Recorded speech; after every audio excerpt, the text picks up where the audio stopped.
그 2차 전지 주식이 떨어지는 이유에 대해서 이제 제가 똑같은 질문을 지금 여러 번 받고 있는데, 첫 번째로 원래 주식은 그런 겁니다. 예, 주식은 원래 오르기도 하고 떨어지기도 하는 거죠. 매일매일 오르는 주식이 어디 있겠습니까?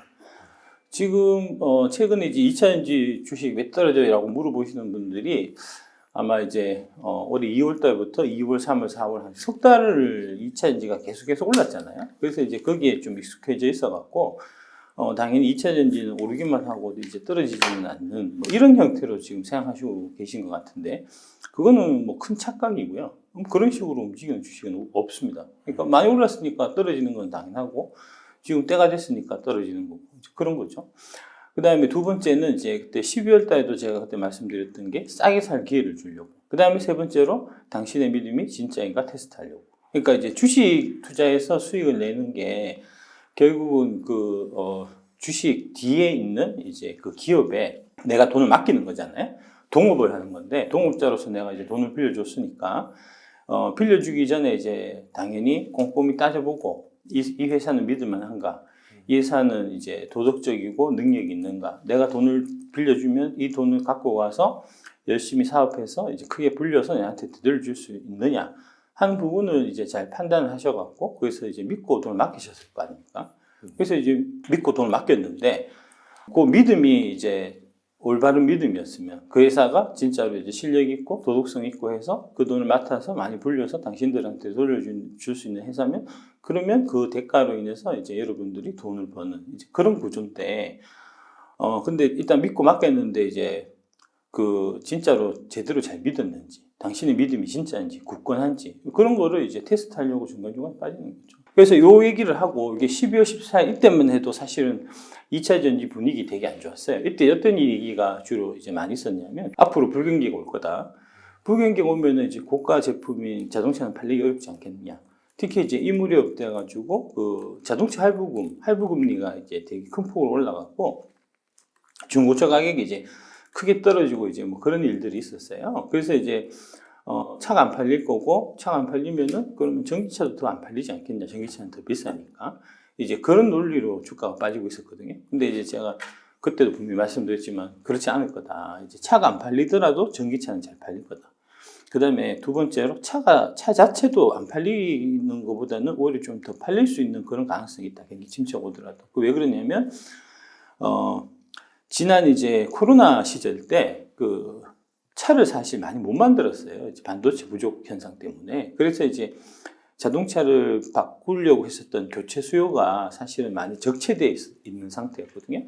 그래서 뭐 대기가 뭐 1년 6개월 뭐 이렇게 쭉 걸려 있는 그런 상황이었기 때문에, 중고차 가격은 떨어진다고 하더라도 신차가 이제 자기 차례가 와서 내가 대기 걸어서 이제 1년 만에 내 차례가 왔는데, 그 경우에 물론 이제 취소할 수도 있겠지만 금리가 높아져서, 아니고 이제 그냥 살 가능성도 많다. 이제 그런 말씀을 제가 드렸고, 그 반대로 코로나 시기 때 되게 이제 특수를 어렸던 부분은 사실은 이제 IT 쪽은 밖에 못 나가니까 집에서 이제 핸드폰도 바꾸고, TV도 바꾸고, 노트북도 바꾸고 다 바꿨단 말입니다. 그래서 이제 거기 들어가는 이제 IT 쪽 여러 가지 제품들, 특히 반도체, 이런 쪽은 이제 코로나 때 특수가 있었기 때문에 이제 경기가 나빠질 때 그 영향을 더 크게 받을 수도 있을 거다. 그래서 반도체가 나쁘고, 자동차는 좀 오히려 좀 좋을 수도 있지 않겠냐 하는 말씀을 제가 드렸었는데, 실제로 지금 올해 들어와서 보면 반도체는 그 이후에 급격히 이제 하락하고 있고, 자동차는 오히려 예전에 좀 잘 팔리고 있고, 그래서 최근에 이제 현대차, 기아차 주가가 좋은 게 실제 좋대잖아요. 맞아요.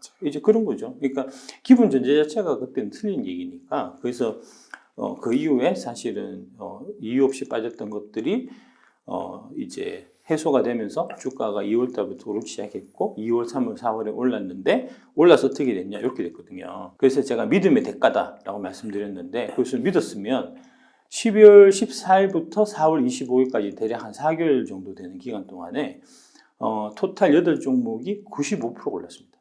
평균적으로. 그 기간 동안에 코스피 지수는 2399에서 2489포인트로 4%밖에 안 올랐어요. 어마어마한 초과 수익을 거둘 수가 있었던 거거든요. 이 8종목 중에서 이제 특별히 많이 올랐던 종목은 이제 에코프로고요. 에코프로가 한 400% 올랐고, 그 다음에 두 번째로 많이 올랐던 게 에코프로 BM 143% 올랐고, 그래서 이제 이렇게 막 오르는 걸 보면 사람 마음이 동요가 되거든요. 아, 나도 빨리 에코프로나 에코프로 BM 들어가고 싶다. 미리 좀 들어갔으면 좋았을 텐데. 뭐 이런 이제, 그때 4월 25일 당시에는 이제 뭐 그런 분들이 되게 많았고, 저는 이제 3월 달부터 계속해서 이제 올라가는 동안에, 다른 사람들은 다 너무 과열됐다. 지금 사면 안 된다. 조정 거치면 사라라고 얘기할 때, 저는 항상 말씀드린 게, 그냥 사라. 일단 사고 시작하고, 물리고 시작해라. 나도 처음 사서 물렸다. 물리고 시작한다고 생각해야 이게 시작이 되지. 조정 기다렸다가 뭐 조정 와서 싸게 산다고 생각하지만 실제 조정 오면 손 잘 안 나간다. 지금 마찬가지잖아요. 지금 이제 뭐 20% 30%씩 다 빠져있는 고점 대비해서 지금 쉽게 손 나갑니까? 안 나가죠. 예, 내일 더 빠질 것 같아서 못 사죠. 맞아요. 그런 거 아닙니까? 그러니까 일단 사놓고 일단 30%든 50%든 70%든 질러놔야 떨어졌을 때 물타기를 해서 단가를 낮춰갖고 이게 이제 주스를 늘릴 수가 있지. 계속 떨어지기만 하염없이 기다리다 보면 떨어지지 않고 계속 올라와서 멀뚱멀뚱 있다가 맨 고점에 잡든지, 아니면은 막 떨어져서 지금 사실 이 상황이 왔을 때 쉽게 손이 안 나가든지, 아니면은 이제 최근에는 2차전지 말고 다른 주식들이 오르니까 그런 이제 기타 다른 주식들을 기웃거리게 되든지 이렇게 된다는 거죠. 이제 그래서 제가 말씀드렸고, 4월 25일이면 이때 당시에 제가 이제 95% 수익 난 시점이잖아요. 이때도 많이 올랐어요. 그래서 이때인데도 저는 이 무렵에도 사서 물려라 라고 얘기했고, 그래서 이때 샀으면 엄청 물렸을 것 같잖아요. 네. 그런데 사실은 그렇지 않습니다. 보시면 4월 25일 날 뒤늦게 샀어도 여전히 괜찮다는 거죠. 8종목을 제가 포트폴리오로 이제 해서 사라고 말씀드렸던 이유가 뭐냐면, 이제 이때 당시에 주로 사시고 싶었던 주식들은 뭐 에코프로나 에코프로 비행 같은 주식들, 뭐 포스코 퓨처엠 같은 주식들, 그동안에 많이 올랐던, 최근에 활발히 움직이는 주식들을 사시고 싶었을 거예요. 그래서 그런 종목들 한두 개만 찍어갖고 사지 말고 5개 이상 사라. 8개 중에서 5개 사라. 모르겠거든. 8개 사라. 라고 말씀드렸던 이유가, 여기 보시듯이 여기서 보면은 이제 LG엔솔하고 SK이노베이션이 많이 안 올랐어요. 이때 당시에는. 지금 보면 그 이후에 4월 25일부터 5월 10일 구간에 보면은 다른 주식들은 빠졌는데 오히려 LG엔솔하고 SK이노베이션은 플러스입니다.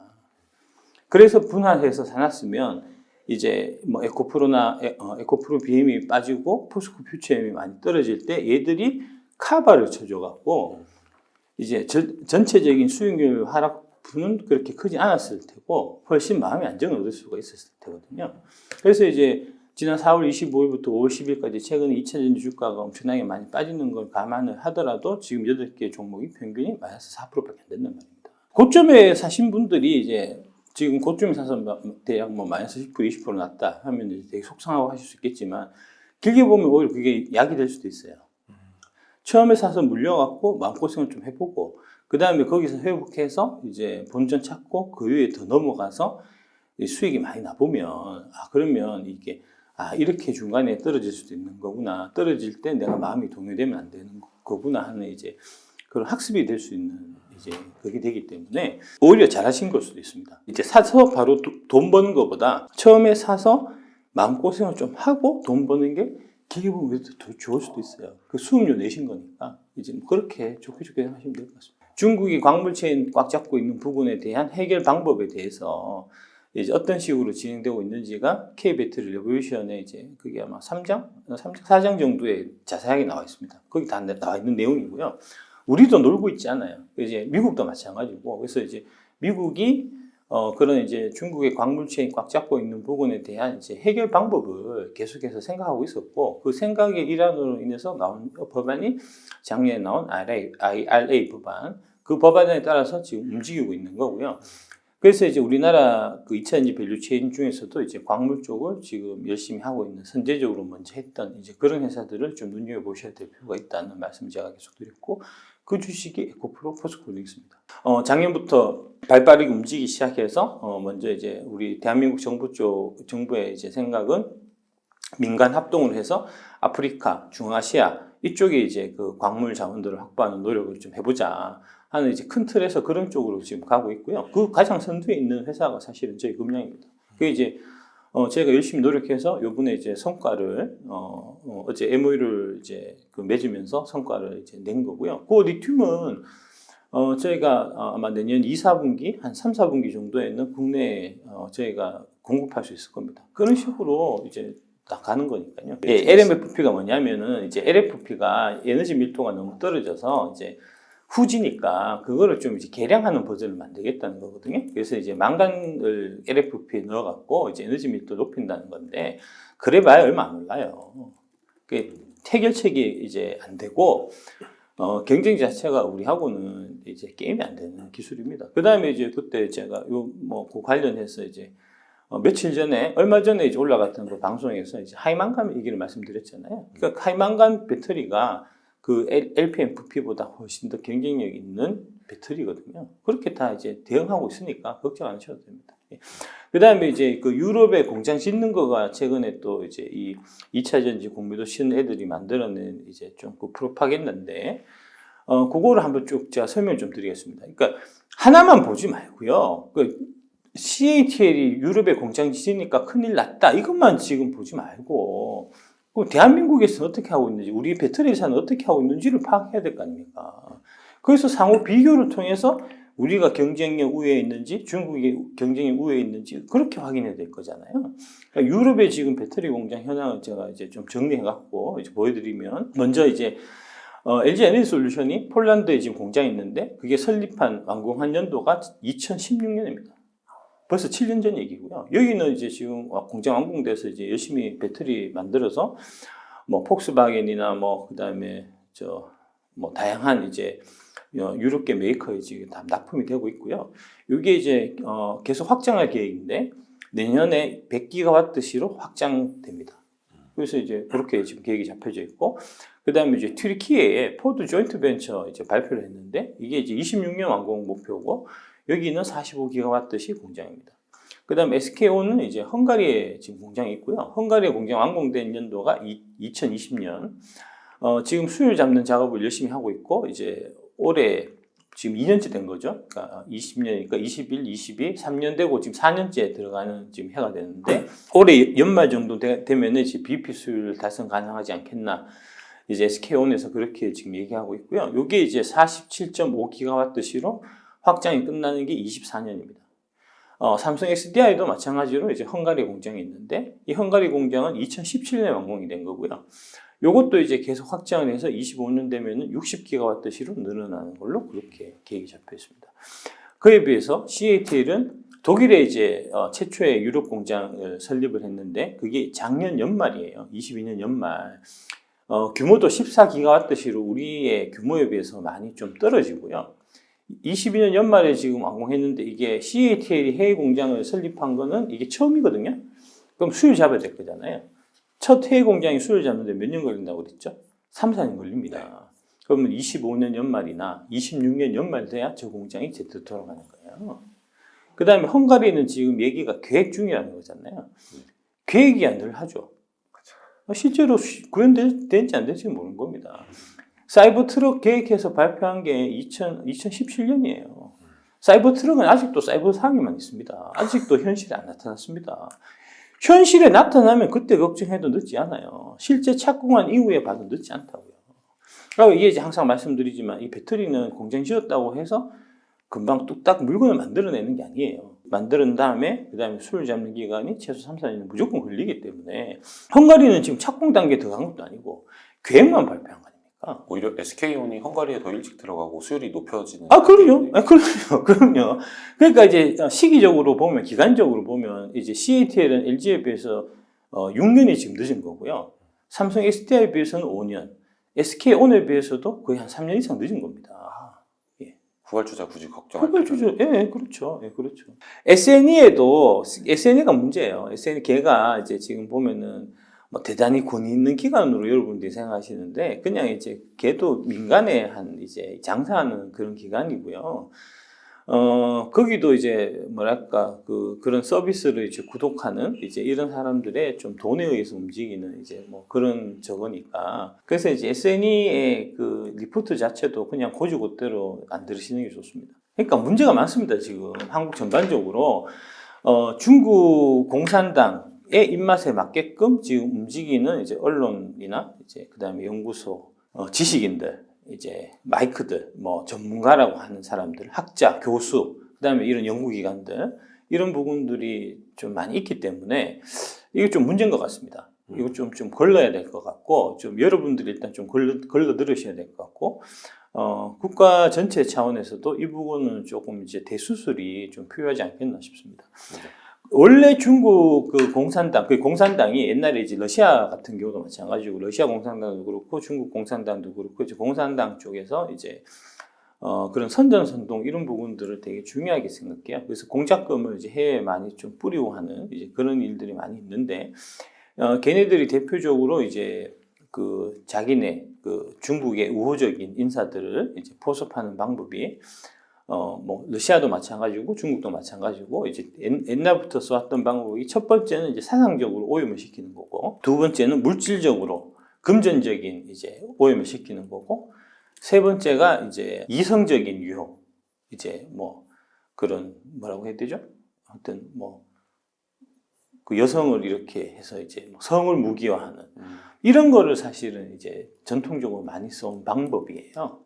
그래서 이제 그런 형태가 우리나라에도 지금 많이 좀 지금 침투해 있는 걸로 제가 느끼고 있고, 그래서 뭐 이런 부분들은 좀 많이 좀 가려 들으실 필요가 있을 것 같습니다. 제가 여러 번 누차에 걸쳐서 말씀드리지만 중국 배터리는 한국 배터리에 상대가 안 됩니다. 유럽 같은 경우는 이건 좀 구분해서 보셔야 되는데 각 나라별로 좀 상황이 좀 다들 다릅니다. 지금 중국하고 가장 좀 긴밀한 협력 관계에 있는 나라는 독일입니다.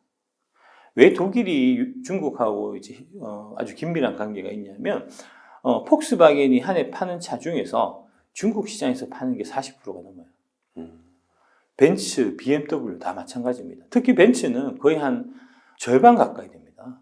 그러니까 이제 독일 같은 경우, 독일의 이제 독삼사, 우리가 흔히 얘기하는 이제 독삼사 같은 경우는 중국 시장이 자기네 주력 시장인데 거기 못 팔게 되면 그건 망하는 거나 마찬가지잖아요. 그러니까 이제 중국 공산당 정부의 이제 입맛에 맞게끔 행동하지 않을 도리가 없는 거고, 그래서 지금 아까 이제 CATL 그거 같은 경우에 공장이 어디 있습니까? 독일에 있잖아요.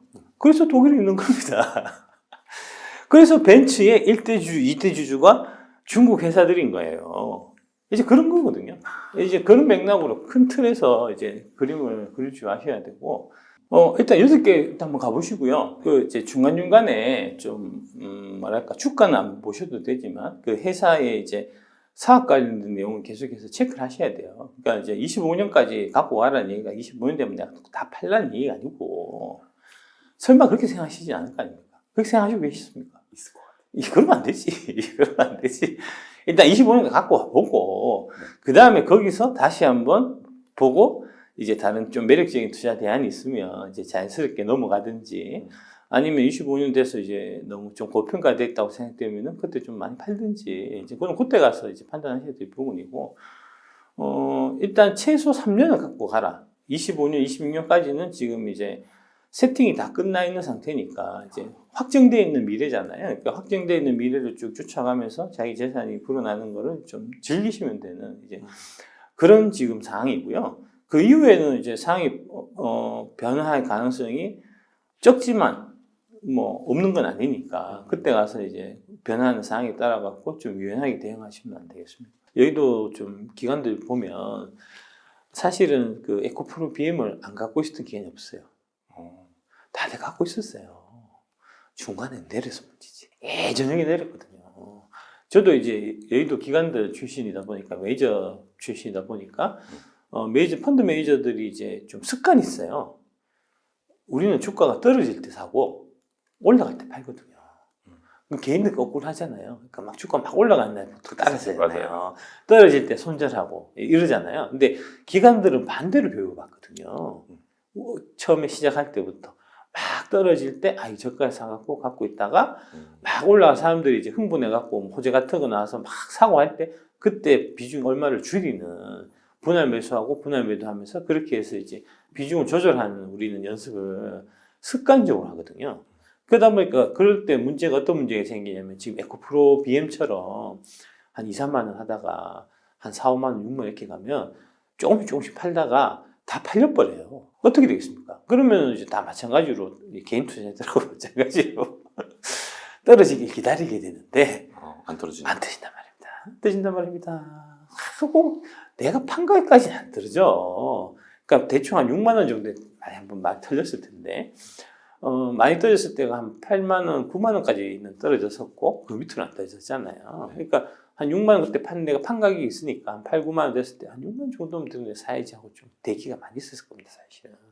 근데 그때부터 치고 올라가서 지금 이제 23만, 24만 원 뭐 이렇게까지 지금 올라가 있는 상태니까 선뜻 손이 안 나가고 손이 안 나가니까 어떻게 되겠습니까? 헐뜯어야지. 더 떨어져요. 공부해서 치고. 이게 사람 마음 똑같아. 기간이라고 다르지 않습니다.